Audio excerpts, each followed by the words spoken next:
Very exciting time for us, and people are always asking, like, or you know, whether you've reflected or you've taken some time to, based on the season. And no, I've unfortunately for myself, kind of can't wait till this opportunity gets back to us. And so it's a really exciting time, not in all that's happened, but for our program starting spring ball on Saturday, but also with all the things that are going on with our guys. You know, the combine starts up today.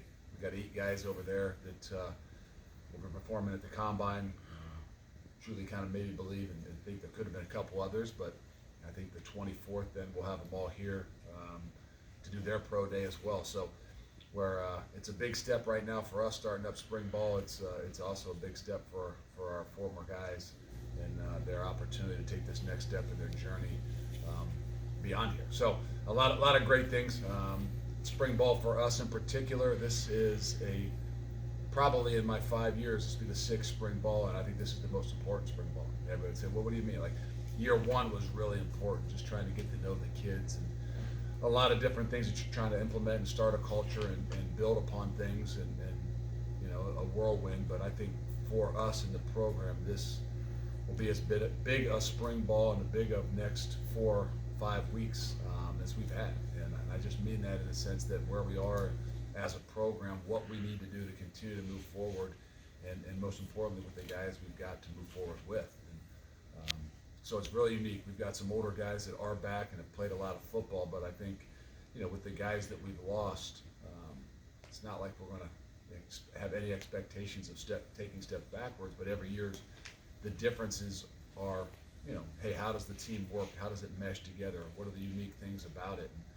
And, this year in particular with a lot of really high-end guys, and I mean obviously the Desmond Ridders and the Kobe Bryants and the Majay Sanders and those guys that have been around here for so long, that were unique in the sense that they had played a lot of ball, but they were the most competitive guys, and they were, even in the spring sometimes you could say, well, you've got an older team last year, so your spring sometimes is a little bit different, but those guys were so unique that they were, they're constantly wanting to get better and pushing to get better, and even if we tried to hold them out in the spring, they wouldn't. And so, like I said, we've got some really good players come back. We've got some really good guys that maybe you don't know as much about just yet, but how that all meshes together, the leadership, to me, is what's so critical about this spring, and our ability to go out there and have that healthy competition amongst each other, but find ways for us to grow together. So things that we didn't have to worry about. We were throwing and catching and tackling last spring. This year, yes, we're still throwing and catching and tackling, but the uniqueness is how does the leadership, how does the replacement of not just players but the play hard guys, how does that all mesh together to make you a better football team? Because that's our objective. Our objective is to be a better football team and to grow the program. And it doesn't always mean you maybe have a better player stepping in for Ahmad Gardner, but you've got a better opportunity for a guy that things are going to work different and mesh together a little bit different. So exciting, probably the most exciting time for our coach. Yes, it can be nerve-wracking, but with some new, really, really hungry guys that are going to be rolling out there on Saturday, and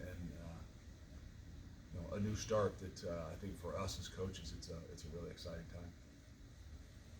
Has there been a different buzz maybe in the weight room and meetings with some of these younger guys that maybe have been blocked for a year or two that feel like they have a chance now? I do think. I think that it's different when you walk onto the football field, and we've been doing some some walkthrough stuff, and started the last 2 weeks into some more football, and you see the youth of things there.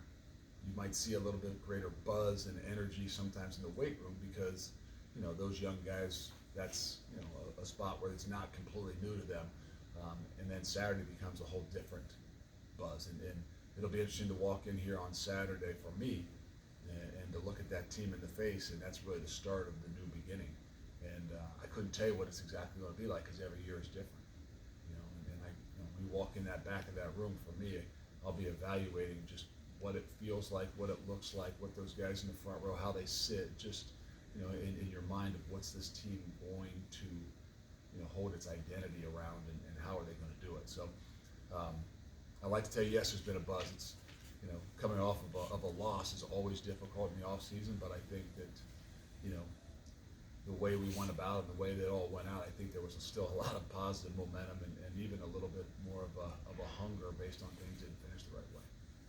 Does this feel like a new chapter, or does it feel like a new book? Does that make sense? Yeah, no, it does. I think it is a new book. And if you want to call it Life Without Desmond Ridder, I don't know how you want to title it. There's not just Desmond Ridder gone, obviously Ahmad and Kobe, and I mean, there's a lot of guys that are gone, but I think that sometimes you're just talking about that face. And the quarterback position is always the most unique position. And if not a great quarterback, the thing that a quarterback in general does, it gives everybody a lot of confidence.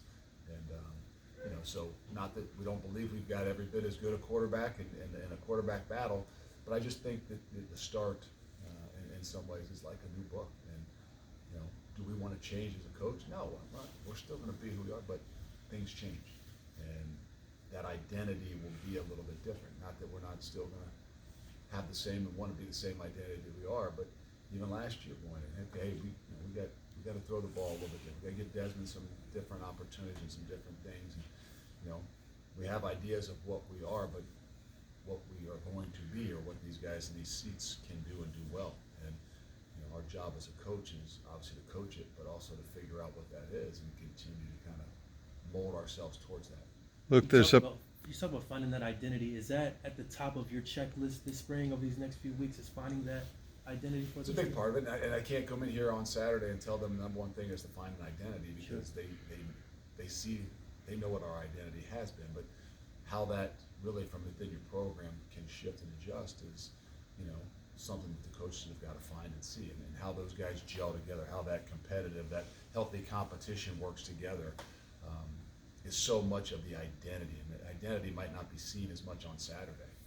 What different are they? They threw the ball 52% of the time. They ran the ball for you. That hopefully they're very similar to what they are, but the identity within that locker room, meaning how those guys work together, how they mesh together, what the leadership looks like within that locker room, within these seats, is what identity I'm like talking about. is leadership the one thing, Luke, that you look for at this point of the season to start building? Well, we lost some great leaders. We've got some really, really great leaders coming back. I think the number one thing we're looking for, and I can say we lost more than anything, is what we can hold as the highest level of guys within our program. We call it the play hard guys. And I'm not saying they were the guys that went out there on the coin toss for the captains at times, and maybe what you would say is the leaders, but if there were 18 guys on that play hard wall, I think 12 of them came down.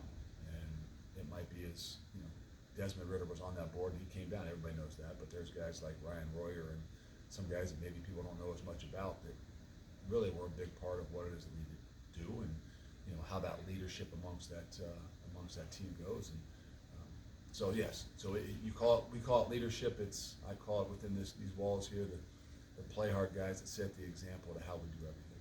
How do you go about finding those guys, knowing which guy needs to be more of a vocal leader, which guy hey, you need to be on this play hard board, even if you're not talking as much in the locker room or anything like that?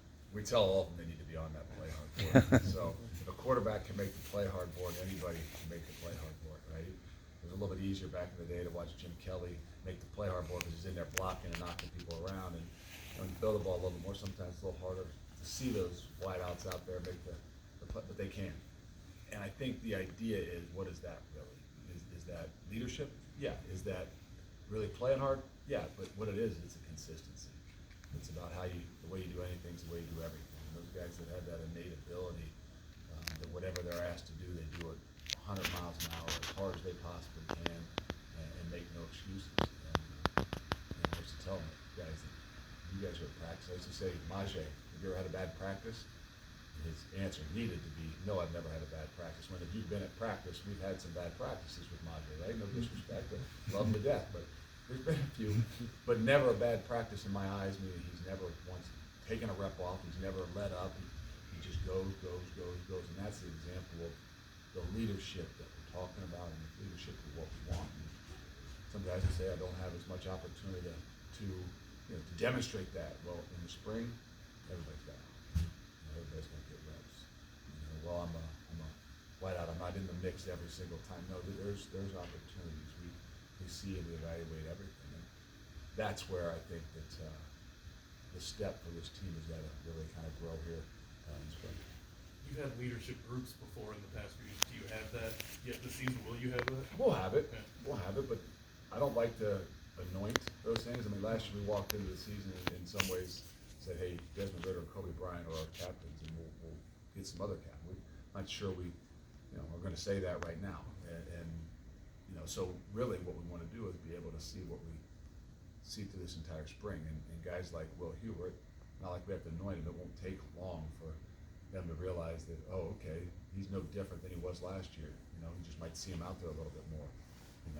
He's still on the play hard board, and he will be. And so I think that all those things are what as a coach, me in particular, I want to be able to see, and how all those things kind of mesh and work together.